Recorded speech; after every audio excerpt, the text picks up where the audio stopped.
est en mouvement depuis le début des temps. Les galaxies se meuvent dans l'espace sidéral, les étoiles et planètes se déplacent à l'intérieur d'elles. De fortes puissances cosmiques animent tout ce qui existe à des rythmes et des révolutions différents. Tout ce qu'on peut observer dans le macrocosme, on peut le voir également dans le microcosme. Sur Terre, une incroyable force anime la vie qu'on appelle le souffle de vie. En embryologie, le professeur Elrich Blechschmidt a montré comment s'articule la forme à partir du mouvement propulsé par le souffle de vie. Pendant les 6 premières semaines, les mouvements de croissance et de développement sont dirigés par l'activité biodynamique intelligente au sein des fluides embryonnaires et non par les gènes. L'intérêt de l'embryologie en ostéopathie et thérapie crânio-sacrée biodynamique est que l'on peut retrouver des mouvements primordiaux de l'embryon dans le corps à tout moment de la vie à travers le corps fluide. Le thérapeute crânio-sacré biodynamique peut percevoir le souffle de vie et c'est à travers les mouvements des fluides qu'il peut soutenir le système de santé du patient vers une autorégulation. Je vais poser mes mains et puis je vais sentir comment cette personne, comment la vie, comment cette intelligence à l'intérieur du corps va venir s'exprimer globalement. Et peut-être que dans cette expression, dans cette fluidité, je vais venir sentir des zones stagnantes ou des restrictions, ou en tout cas qui ne communiquent pas avec la globalité du corps. Ces zones stagnantes ou fulcrum d'inertie sont ce que le corps met en place quand il a reçu un traumatisme physique, émotionnel ou psychologique, ou lorsque le système de croyances ou des attitudes sont figés et qu'il n'a pas pu s'adapter. Le trop-plein d'énergie créé par l'événement ne peut être digéré par le corps. Alors, il est stocké localement, concentré dans la structure, créant ainsi un point de densification, de ralentissement ou d'immobilité, afin d'isoler la partie atteinte du reste du corps et protéger l'économie globale. Si ce fulcrum il est là, c'est qu'il a une très bonne raison d'avoir été mis là. Et que l'intelligence dans le corps va mobiliser beaucoup d'énergie pour maintenir ce fulcrum, parce que peut-être à un moment donné de notre vie, on n'a pas de ressources, on n'est pas équipé, on ne sait pas comment faire pour se mettre en relation avec l'expérience qui nous a amené à avoir un fulcrum d'énergie dans le corps. Rollin Baker utilise la métaphore de l'œil du cyclone pour définir ce fulcrum d'inertie ou stagnation. C'est une zone calme et immobile de laquelle découlent les vents violents, c'est-à-dire le mouvement. Il nous dit que l'œil du cyclone est immobile, il est la source d'énergie. Le fulcrum d'inertie n'est pas simplement une zone de stagnation, mais plutôt un réservoir de potentiel vital. À l'intérieur sont présentes les forces de réorganisation.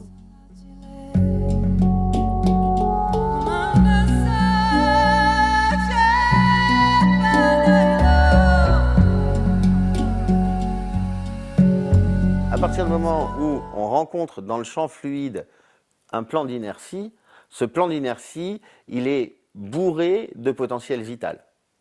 Et si on est suffisamment silencieux, c'est-à-dire si on est suffisamment capable nous-mêmes d'être en lien avec le potentiel vital global, eh on va pouvoir en fait non pas libérer le potentiel vital chez le patient, mais observer la libération naturelle du potentiel vital du patient. Le fulcrum d'inertie se remet donc en mouvement. Ce peut être dans un mouvement de spirale ou d'expansion.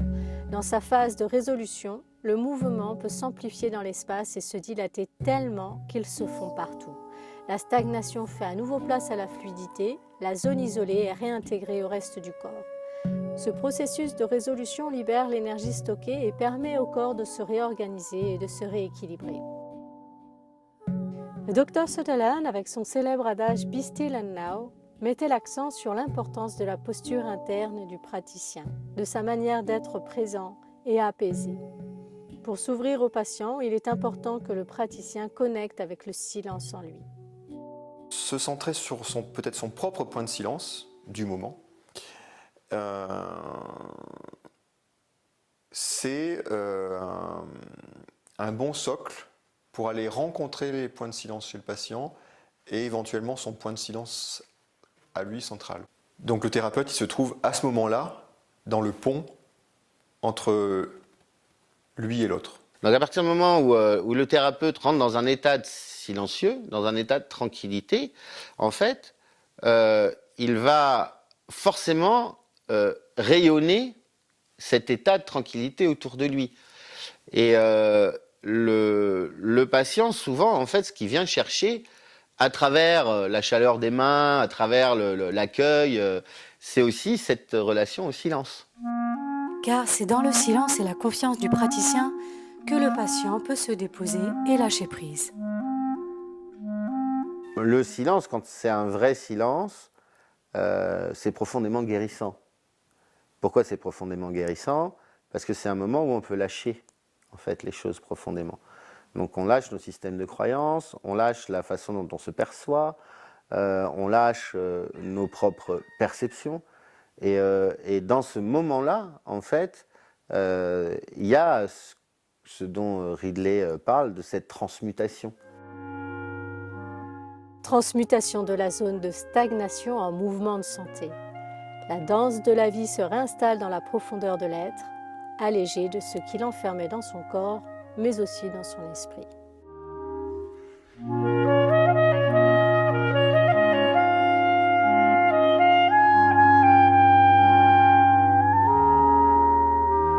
Quand on peut ouvrir ce niveau de silence, c'est-à-dire quand on peut ouvrir cet endroit de potentialisation de l'énergie vitale, de non-jugement, de neutralité et de présence, hein, c'est ce qu'on peut trouver aussi dans le silence. Quand on peut ouvrir cet espace-là, en fait, il va y avoir une résonance qui se fait avec le patient, et le patient va aller dans ce sens-là parce que c'est son origine, parce que c'est son but. Le thérapeute et son patient sont dans une sensation de grande tranquillité. C'est comme si le silence ouvrait la porte pour entrer en contact avec l'intelligence de la vie. Sils qui disait le plus important de notre travail, c'était de nous mettre en contact avec les lois de la nature. Et en fait, il y a quelque chose de vraiment fondamental dans les lois de la nature, c'est qu'au plus profond de nous-mêmes, il y a ce qui nous constitue, c'est vraiment ce silence. Et il est là, il fait partie de notre physiologie. En fait, le silence dynamique, pour moi, c'est vraiment une histoire de profondeur. C'est comment on touche le silence dans son espace propre, c'est-à-dire dans sa propre profondeur. Et le silence, il est partout, tout le temps. Le silence s'installe dès que les résistances de l'ego disparaissent. Lorsque le tumulte du mental se calme, il nous offre la liberté de notre espace intérieur et nous révèle ce qui est réellement manifesté. On accorde beaucoup d'importance à ces silences parce que c'est vraiment ce silence qui peut profondément soigner la personne. Notre corps sait trouver la voie de son auto-guérison en posant des moments de silence, d'immobilité, de points d'arrêt. Ce sont les still points. À un moment donné, significatif au cours d'une séance où la physiologie de la personne, elle se pose pour se recharger. Le docteur Rollin Baker décrivait le still point comme un moment d'équilibre physiologique traversant le corps d'un patient. Ce sont des moments en suspension créés par le corps pour tenter de se libérer de la stagnation et retrouver la mobilité. Le silence, il va s'exprimer par des still points, c'est-à-dire il va s'exprimer par des petits morceaux de silence qui vont trouver un bon endroit, un bon moment pour venir s'exprimer et donc ramener en fait un espèce d'équilibre dans les processus qui sont en train d'évoluer, quoi. Le still point est riche de potentiel, contenant de puissantes forces de réorganisation et d'auto-guérison. Qu'est-ce qui donne la force à ce still point, à ce point d'arrêt? C'est le potentiel en fait d'immobilité contenu dans ce point d'arrêt. C'est-à-dire que le corps en fait dans sa sagesse va offrir une fonction de point d'arrêt à tel ou tel organe, à telle ou telle articulation, à tel ou tel fascia, à tel ou tel circuit neurologique. Il va lui offrir ça pour mettre en repos et pour aller chercher en fait cette énergie vitale qui va devoir repotentialiser le système. Une dynamique de correction est lancée par le corps du patient comme un redémarrage du système. S'ensuit une dynamique d'expansion du still point à travers tout le corps et l'espace traité. Les mouvements reviennent dans les fluides avec plus ou moins de force et peuvent emporter dans la fluidité les fulcrums d'inertie ou zones de stagnation. C'est à partir de ces silences où il y a un souffle de vie, comme on appelle, ou en tout cas un potentiel qui peut émerger, qui va donner la possibilité à des fluides de se réorganiser. Parfois, le still point s'approfondit dans le soin. Il n'est plus seulement dans le corps du patient, il peut être perceptible à un instant dans tout l'espace autour. Ce sont des moments qui sont toujours très très forts. On n'a pas de mots pour les décrire. Quelquefois on va dire c'était un endroit, c'était sans espace, sans temps, sans limite. Mais ce qui est quand même toujours extraordinaire, c'est qu'il y a toujours la conscience que je suis quand même quelque part par là. C'est cette intelligence qui nous échappe complètement, qui nous dépasse complètement. Toute la physiologie de la personne, elle va venir se poser dans cet espace où il n'y a pas de limite, il n'y a pas de temps, et qui est très ressourçant. On l'appelle stillness et il est parfois perceptible par le patient.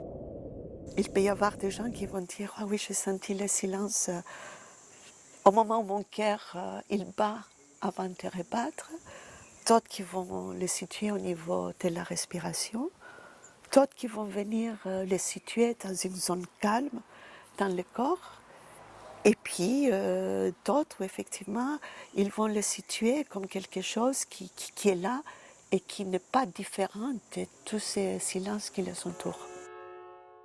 Quand ce stillness se montre, la personne sur la table peut reconnecter avec ses différents niveaux de conscience. La remise en mouvement des liquides du corps a un effet extrêmement profond sur l'histoire de la personne, comme si la conscience était également remise en mouvement. Le silence dynamique peut nous amener en fait à un reset de notre système de croyance. Et là, on touche pour moi des phénomènes qui sont beaucoup plus importants et beaucoup plus puissants en termes de rééquilibre thérapeutique. On a un glissement de perception. On n'est plus dans le glissement dans la perception de ce qu'on a l'habitude, le corps avec les membres, etc. Il y a quelque chose qui est toujours là, mais pas forcément perceptible. Et dans ce glissement de perception, on peut effectivement avoir cette impression, mais peut-être ce n'est pas qu'une impression, peut-être que c'est ça ce qui est là, d'avoir plusieurs niveaux de conscience qui sont là. C'est mettre la clé dans la serrure pour ouvrir sur d'autres portes sur le patient et d'avoir d'autres types d'informations. Et donc avoir un soin qui prend une autre dimension d'ailleurs.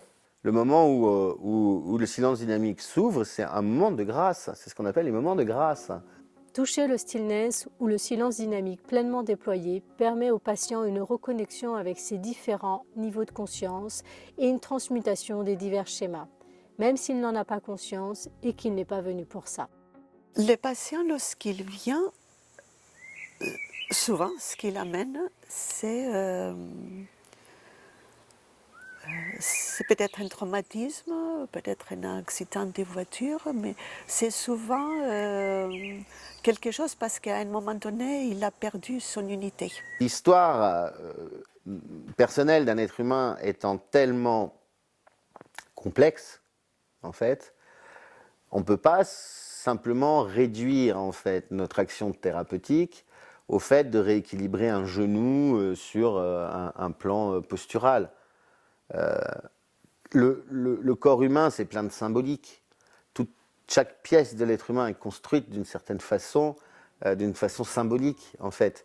Le patient peut trouver des pistes pour la compréhension de ses souffrances afin d'avancer sur son chemin de vie.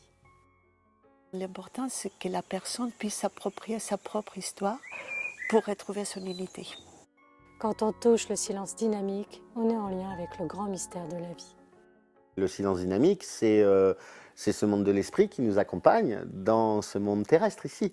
C'est Dieu qu'on a à l'intérieur de notre maison propre, de notre propre maison, c'est ce silence dynamique. C'est ça la mystique du silence, c'est que le silence, il apparaît rien. Il est complètement rempli de tous les potentiels pour tout. Donc toutes les informations sont contenues dans le silence. Et si on veut apprendre quelque chose, il vaut mieux qu'on se taise et qu'on s'assoie dans le silence. Et à ce moment-là, on va pouvoir se remplir.